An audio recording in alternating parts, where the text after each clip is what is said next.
Hi there. I'd like to start today by asking you a question. And the question is this: what story or stories make sense of your life? What stories do you tell yourself about yourself that explain what you say and what you do, that explain your decisions? So, for example, you might see yourself as a valiant idealist fighting for principles or fighting for a particular group who eventually wins out against all the odds, or who knows, hopefully not, but who eventually doesn't win out against all the odds. You might see yourself as a dedicated spouse who knows what it means to sacrifice for his or her family because they know the value of family. Or you might see yourself as a drifter who one day, out of the blue, was captivated by the love of God, whose life was turned around and who's never been the same since. We all make sense of ourselves to ourselves through stories like this, sometimes one story for the whole of our lives, but more often than not, little fragments of stories that make sense of different aspects of what we do. Philosophers sometimes call this narrative identity. We find our identity through the narratives, through the stories that we and other people tell about us. But now I want to ask you a second question, and this question might sound strange to begin with. The question is, what is the narrative identity of our world, of our universe? What's the story that makes sense not of my life or of your life, but makes sense of everything that happens in the world, everything that's ever happened and everything that will happen? Well, if we go to the Bible to find an answer to that question, I think the answer that we get can be summed up in 3 words: creation, fall, and redemption. It's a storyline, isn't it? It's a sequence of events, creation, fall, and redemption, that makes sense and frame, biblically speaking, everything that happens. And this basic rhythm of creation, fall, and redemption is also the rhythm of Christian thinking. At least it's what I'm commending to you in these sessions. That the Christian way of thinking about issues in society or in philosophy or in culture follows this threefold pattern, this threefold rhythm, if you like, of creation, fall, and redemption. And it's also what makes the Christian way of thinking about these things distinctive. It's what allows Christians to bring fresh thinking to the table of public debate in society today.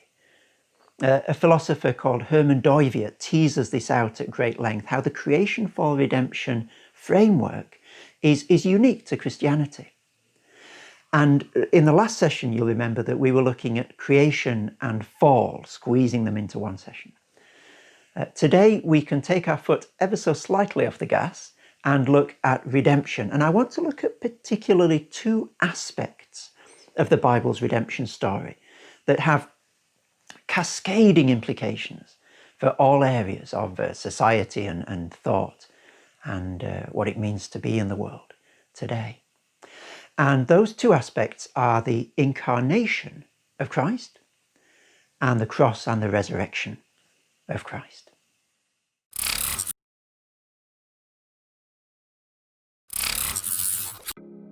If we had longer than 45 minutes today, it'd be wonderful to cover the whole of John's prologue. But let's just focus in the time that we've got on verse 14. And the Word became flesh and dwelt among us. In the Yorkshire where I grew up, plain speaking is considered a virtue. Even the practice of calling a spade is sometimes considered a little too delicate. Thou can call it what thou wants, duck, it's a blooming shovel. We've come now to a moment in the Bible story where this tradition serves me very well indeed, because verse 14 allows for no beating around the bush. Now, let us be quite plain. The word translated flesh in most modern English Bibles is the Greek sarx. Its primary meaning is meat. Whatever you can strip away from the bone.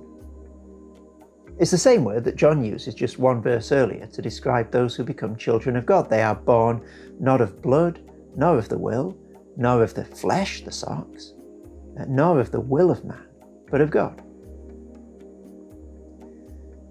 Now, it's almost certainly going too far to translate the verse as the Word became meat. But that provocative translation does make the point that the word sarx can equally be used for both human and animal flesh. So the very least that we can say then is the flesh that the Word became is not different to any other human flesh. The Word did not become a ghost.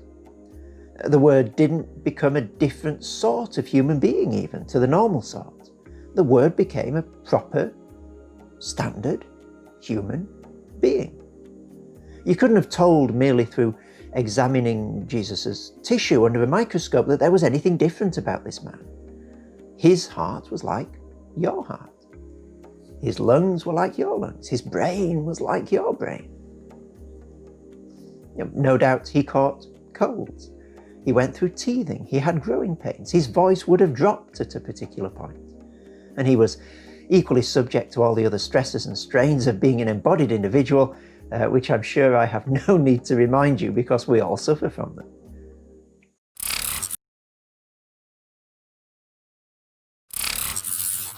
Now, there's a constant temptation, and sometimes it is a very great temptation, either to unbalance the incarnation in the direction of affirming Jesus' humanity at the expense of his deity, or to so stress his deity that we lose his humanity.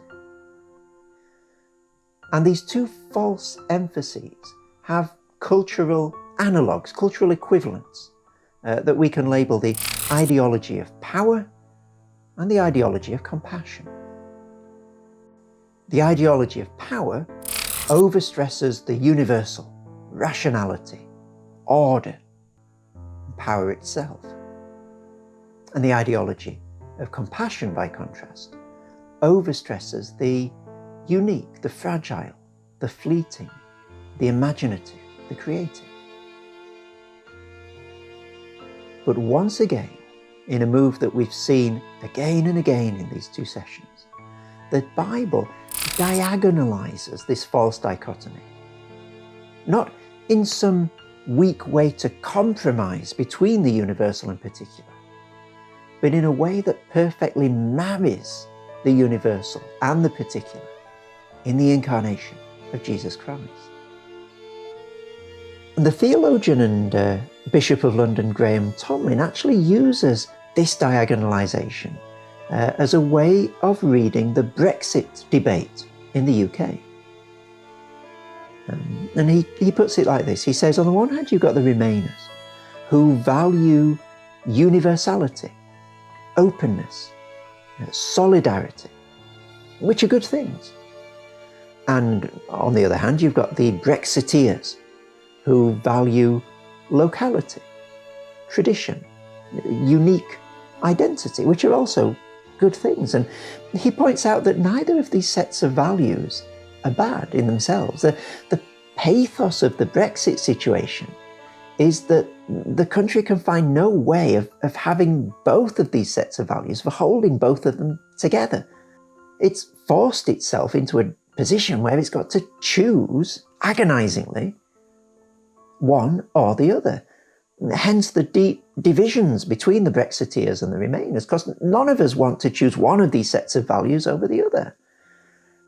But these are exactly those values that are reconciled in the incarnation of Jesus Christ. Now, it really would be hard to overestimate the distinctiveness or the importance of this truth. In fact, the incarnation explodes a bomb under the outlook of the modern Western world. Modernity labours under three assumptions, three prejudices we might call them, that govern its understanding of what ultimate reality must be and how it can be understood. First of all, ultimate reality must be purely universal. It can't be allied to a particular culture. Secondly, ultimate reality must be abstract. It's a theory about what there is, removed from the messiness of workaday life. It's accessed in terms of equations and theorems and principles, not this or that person in particular, or this or that object in particular, as opposed to others. And thirdly, ultimate reality must be ahistorical in the way that it's understood. It must be equally valid for all time and not tied to a particular historical moment. But the Bible cuts across these assumptions, not to throw them out completely, but again to diagonalize them, with a claim that at a particular moment in history, ultimate reality entered space-time existence at a particular place with the incarnation of Jesus Christ. And in doing this, the Bible counters modernity's threefold prejudice with its own threefold scandal.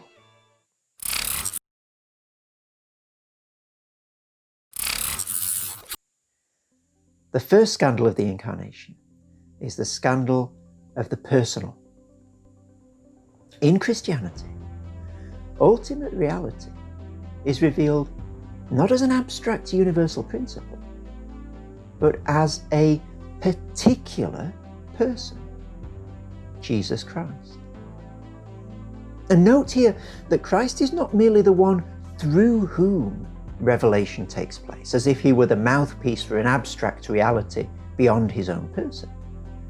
This would be characteristic of some sort of Christ of the Enlightenment, but not of the Christ of the Bible. Now, Christ is not a mere ambassador for ultimate reality. He is ultimate reality, as Paul stresses in Colossians 1. He is the image, says Paul, of the invisible God, the firstborn of all creation. For by him, not by a principle of which he is the mouthpiece, but by him all things were created, in heaven and on earth, visible and invisible, whether thrones or dominions or rulers or authorities. All things were created through him and for him. Again, not for the principle he serves, but for him. And he is before all things, and in him all things hold together. You can't really get much more personal than these verses, can you? And this particularity doesn't mean that Christ ceases in the slightest to be universal. To assume so would once again be to fall under the Enlightenment prejudice. No, this particular Christ, this Jesus of Nazareth, this carpenter's son, is the universal creator and sustainer of all things.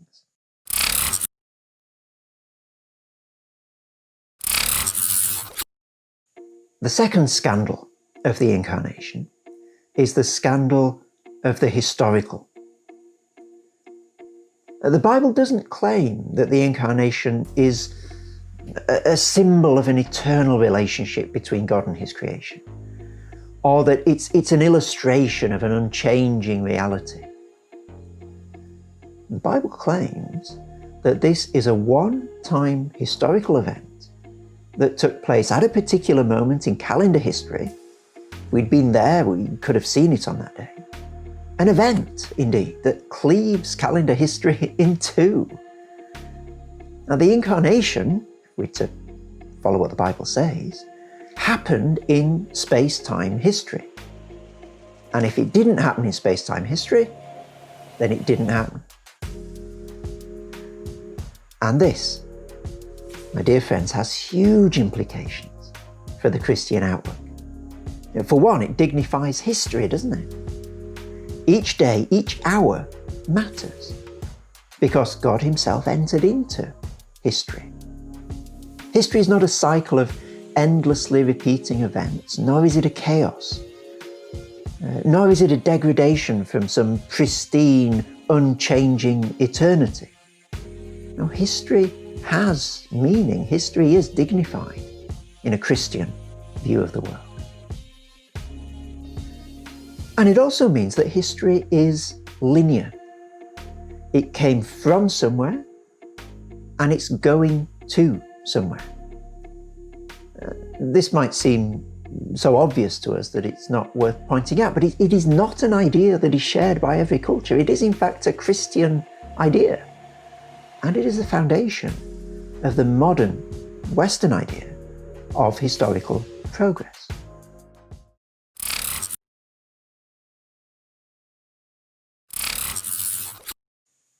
The third and final scandal of the Incarnation is the scandal of the material.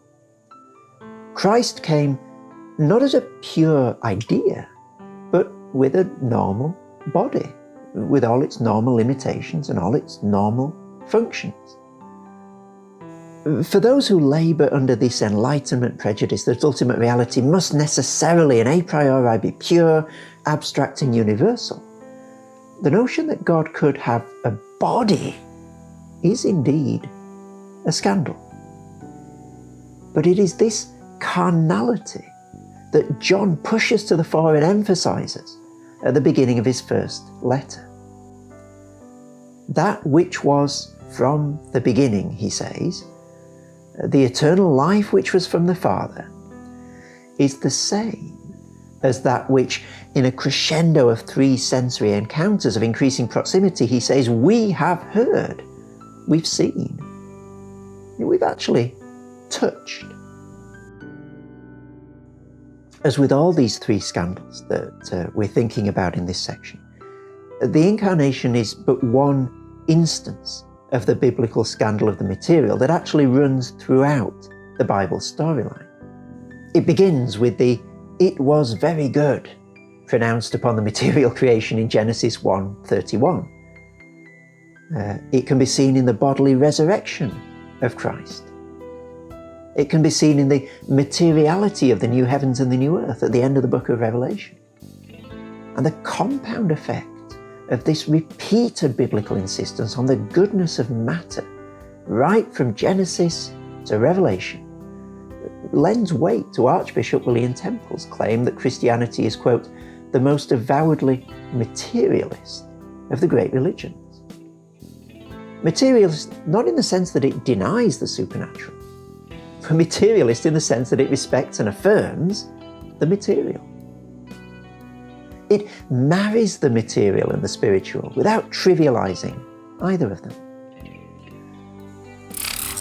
And in doing this, the Incarnation once again diagonalizes one of the most besetting dichotomies of our culture.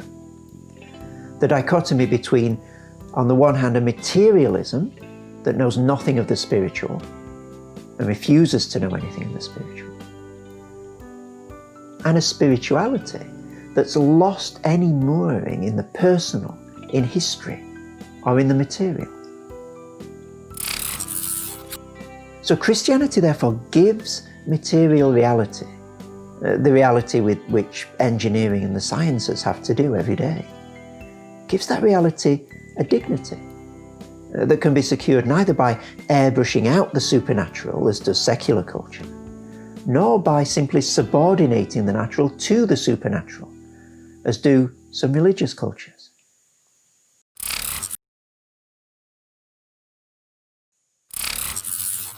The scandal of the material also has deep and nourishing implications for the importance of the human body. The body in a Christian outlook isn't an ephemeral husk that we soon simply to get rid of. If God can take a body, bodies are not bad.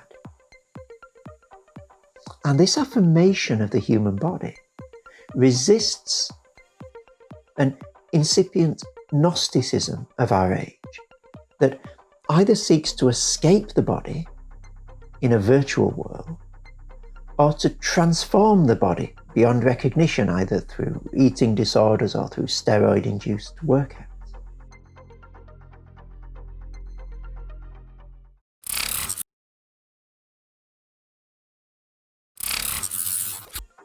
And finally, the scandal of the material is also a key plank in a biblical environmental ethic.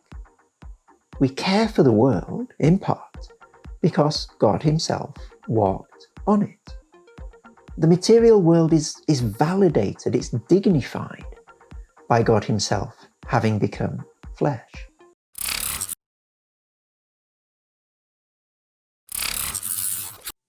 As we come now to consider the death and the resurrection of Christ, we arrive at the very heart of the Bible's message. And therefore we also arrive at the heart of what it means to think through the Bible, to think about our culture and our lives and our world through a biblical lens. We're going to concern ourselves in the first instance with the question of how the Bible understands the death of Christ. And then we're going to have a look at some implications of that understanding for the way that we think about our world. Now, as with the discussion we had of sin in the previous session, there are a number of different biblical metaphors and images for understanding what's happening when Christ dies, the meaning of his death. But the prominent image that I want to pick up on and run with in this session is that Christ's death is a swap. Christ swaps places with his followers on the cross. He takes upon himself, takes in his body, the Bible says, their sin, and they receive his righteousness. They receive his perfect standing with God.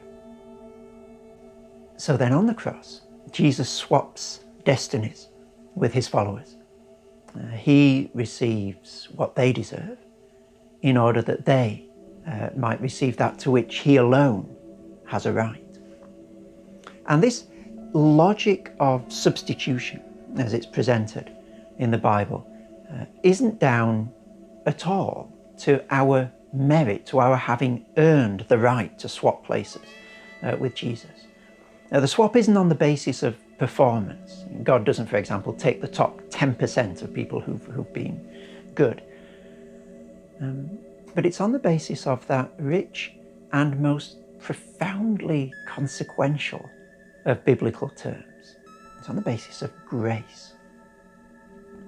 And like absolute personality theism, like the Trinity, like multi-lensed anthropology, grace is one of those key biblical figures, those key biblical distinctives that give Christianity its unique take on the world.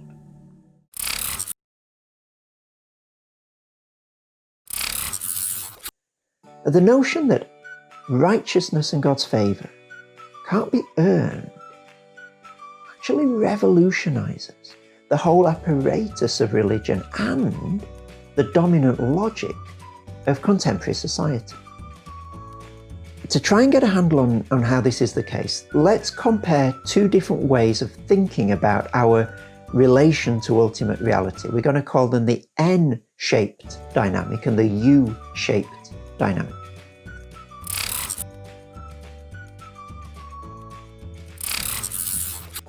In the N-shaped paradigm, I offer something to a God, perhaps a sacrifice or good behaviour, and the God rewards me by giving me something I want. And this is the model of almost all aspects of our society. Now, I earn my salary. I merit my place on the team. I fight for my seat on the airplane when we board. Performance followed by reward. But the paradigm of the Bible is almost exactly the reverse. I don't merit favour from God, but God initiates the relationship himself by reaching down to me in unmerited grace. And I subsequently respond not with a merit-earning performance, but with gratitude. And in the many places in the Bible where this comes through, I think it's particularly vividly captured in Ephesians 2 by Paul's image in verse 5 of the dead being made alive by God. And the implication in verse 8 that even the faith to believe in God is a gift from him. It's also present in Jesus' paradoxical command to the Rabbi Nicodemus in John chapter 3 that you must be born again. Now, being born in John 3, being made alive in Ephesians 2, they're not usually actions over which we have a great deal of control, I think it's fair to say. They occur as a gift through an outside agency. And these are the pictures that Jesus and Paul choose to capture the truth of grace. In the midst of this doctrine, I don't want us to miss the unexpectedness, the lavishness of this grace. And some of it is captured in George Herbert's poem, Love. And it goes like this. Love bade me welcome, yet my soul drew back, guilty of dust and sin. But quick-eyed love, observing me grow slack from my first entrance in, drew nearer to me, sweetly questioning if I lacked anything. A guest, I answered, worthy to be here. And love said, you shall be he. I, the unkind, the ungrateful, oh my dear, I cannot look on thee. Love took my hand, and smiling did reply, who made the eyes but I? Truth, Lord, but I've marred them. Let my shame go where it doth deserve. And know you not, says love, who bore the blame? Oh, my dear, then I will serve. You must sit down, says love, and taste my meat. So I did sit and eat.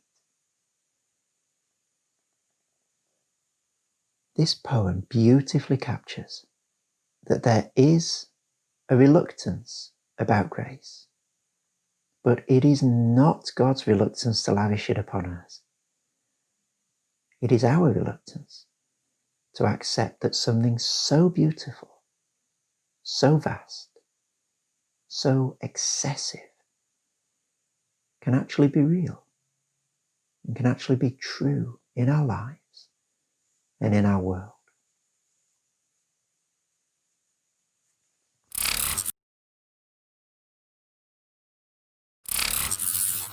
One of the major implications of grace is for the question of social cohesion and violence in society. In The Reason for God, Tim Keller sets it out like this. He says, the opening principle is that in society, everybody draws lines between in-groups and out-groups. So the religious person draws line between those who have the truth of religion and those who don't. But the pluralist also draws lines between the religious people who think that they have the truth and the pluralists who actually have the whole truth. The new atheist draws lines between the enlightened atheists and the dangerous religious people who are the source of so much violence. And the honest skeptic draws lines between honest skepticism and dogmatism of all sorts, both religious and secular. Yet again, although we could go on, the liberal draws lines between the bigots who draw lines and the good inclusive liberals who don't draw lines. You see, whoever you are, you cannot avoid drawing lines. And so Keller goes on, what we need for social cohesion is not the end of line drawing, not the end of in-groups and out-groups, because then you simply draw the line between people who don't draw the line and people who do. Everybody draws the line, that's the point. Now what we need is people whose way of understanding their line predisposes them to treat people on the other side of it well.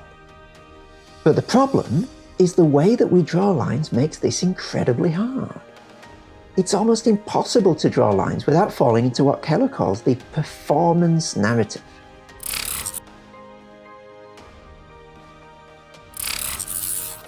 The Performance narrative, which is the drumbeat, the baseline of our society, says this. It says, my status comes from my performance.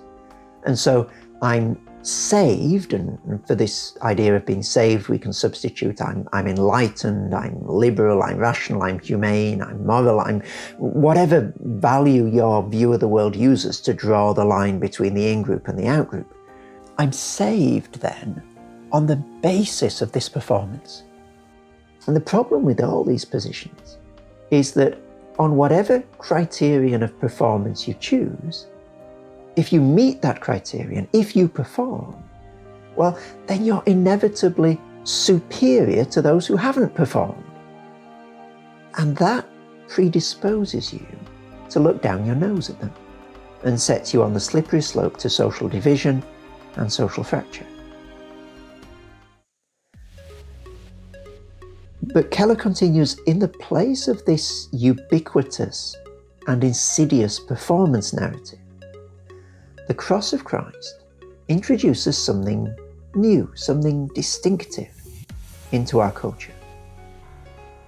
Jesus' idea of grace is that I am righteous, I'm approved, not on the basis of my performance at all, actually, but as a free and radically undeserved gift.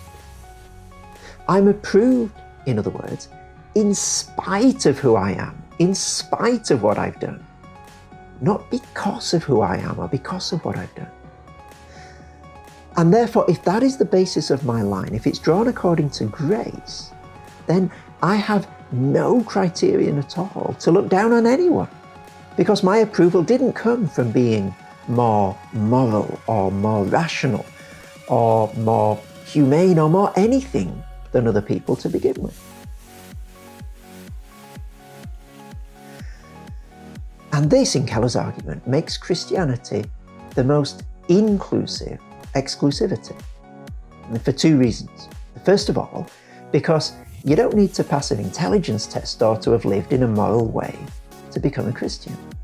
You're not saved by performing the truth, but you're saved precisely by admitting that you can't perform the truth. The way Keller puts it is that your only fitness is to admit that you're not fit.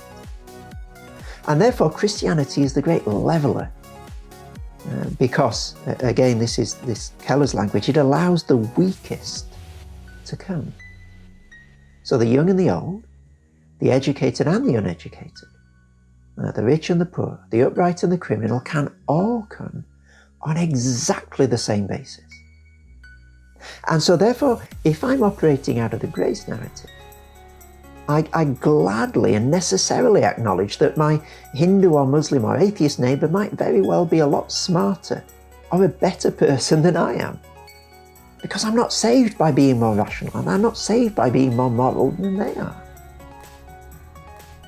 And I simply have no legitimate basis whatsoever upon which to look down on them, because my in-group has absolutely no implications for their inferiority in any way whatsoever.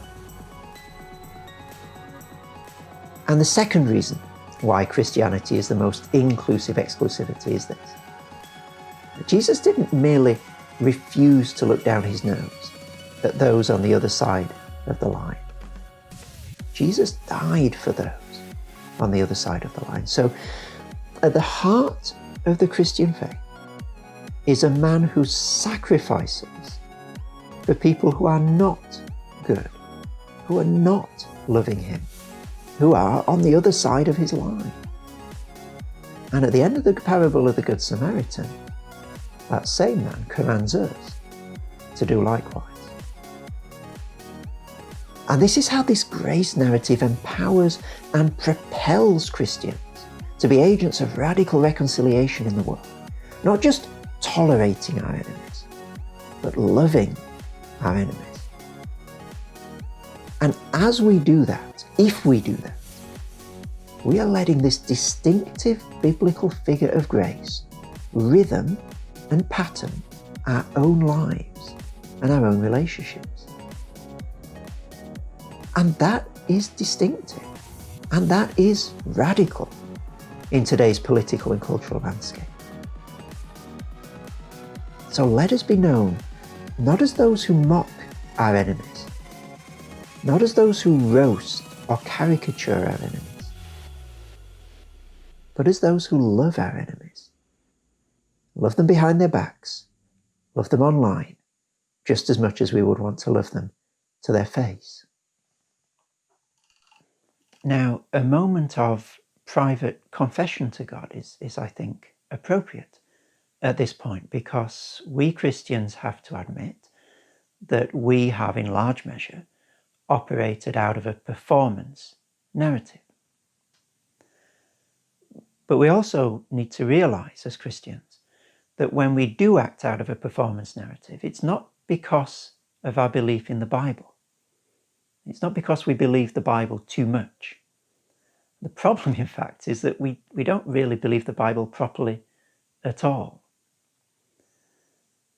And therefore we have this tendency, do we not, to turn even the grace narrative into a subtle form of Phariseeism, to look down on other people who haven't received grace. Idiotic, though that sounds and is, even to put it in those terms. Do we not do that? And when we do that, we are not using the subversive resources of the Bible's grace narrative in order to undercut that slippery slope to violence. And so when we find ourselves doing that, we need to believe the Bible, believe our exclusive truth claim more intensely, not less intensely.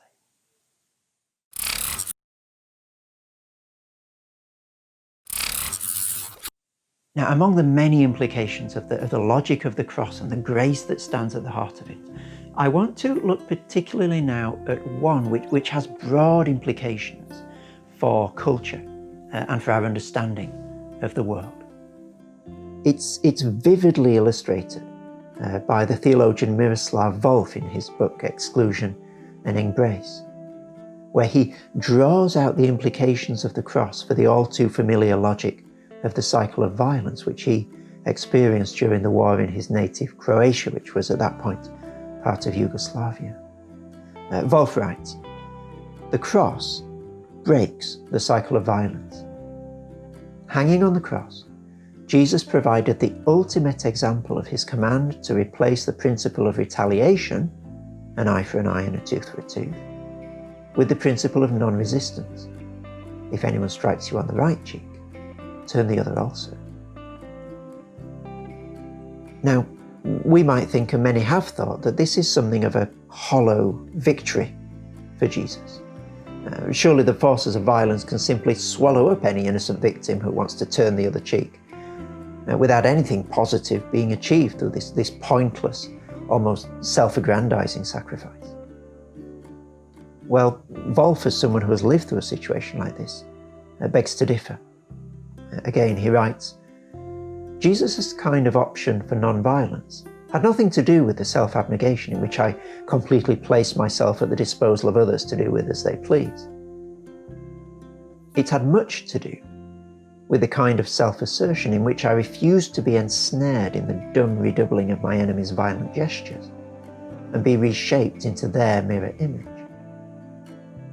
No, the crucified Messiah is not a concealed legitimation of the system of terror, but its radical critique. Far from enthroning violence, the sacralization of him as victim subverts violence. I wish I'd known this years ago, when Alison and I took a friend to an art exhibition at the church we were attending at the time. There was a painting of the cross, and our friend's reaction was something like this. She said, "No, I don't like that one at all. It's so violent, so negative." What I wished I'd known to say back then was that through refusing to reciprocate violence for violence, Jesus is actually at this very point rupturing the circular logic of violence and retaliation and vengeance that characterizes generation after generation after generation of armed conflict, and that perhaps also characterises too much of our own political landscape today. The logic according to which the only way to victory is through the ethic of power and self-assertion. That is precisely what Jesus is cutting off at the roots on the cross. He diagonalizes the cycle of violence, inaugurating a paradigm of victory not through self-assertion, but actually victory through self-humbling. In other words, what Jesus is showing on the cross is that the subversive power of the ethic of love rivals the brute force of the ethic of power as a significant practical political dynamic. So the cross then gives us a distinctive radical paradigm for social action, for social activism. On the one hand, it refuses the ethic of power, brute power, that dominates much social activism and political manoeuvring today.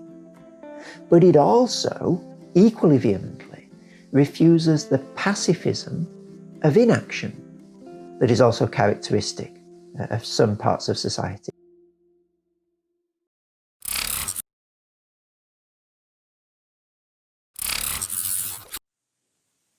Now, in these two sessions, we've only really been able to touch on a handful of the biblical figures that shape a distinctive Christian understanding of the world and of culture. We've had a look at absolute personality theism.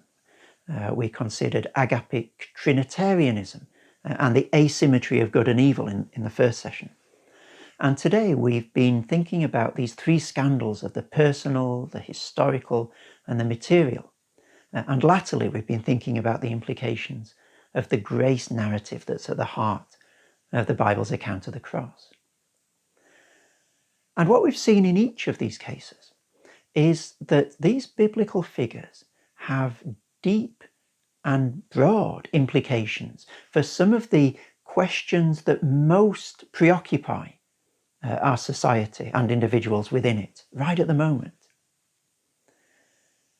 And it's when we begin with these biblical figures that we'll find that we're able not to fall into that trap that Christian thinking so often does fall into, which is simply to take an idea from the secular culture, to sprinkle some Bible dust on it and present it as if it were a Christian idea, where all we're really doing is echoing the society back to itself and pretending that we're saying something fresh. We're able to avoid that sort of thinking and bring genuinely fresh and innovative and dynamic ideas to the table in public debate, in all areas: ethics, politics, society, culture, and so forth.